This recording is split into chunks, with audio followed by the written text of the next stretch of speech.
Alright y'all, so this is what we got going on. Cold start here, by the way. Gigi speaking. So we got the 301 Predator build. I just finished bolting it down, measuring where it goes.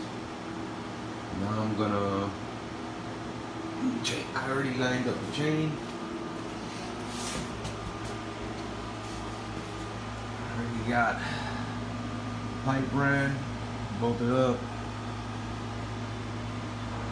Chain is lined up really good. It's loose right now, but it's just mocked up.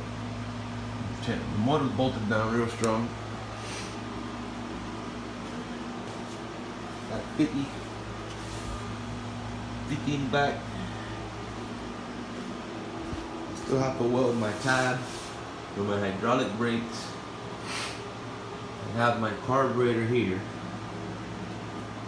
So that's still what we have on this.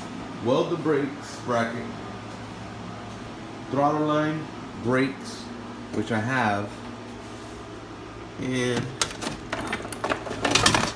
this is gonna go with a little Makuni knockoff PWK. This is a 26.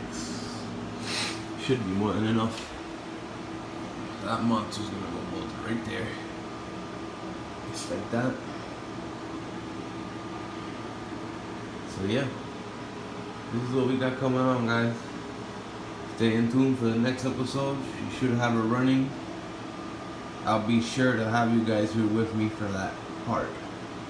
Thanks for watching. Please like and subscribe. Chi-Chi, cold start. Remember that. Thank you.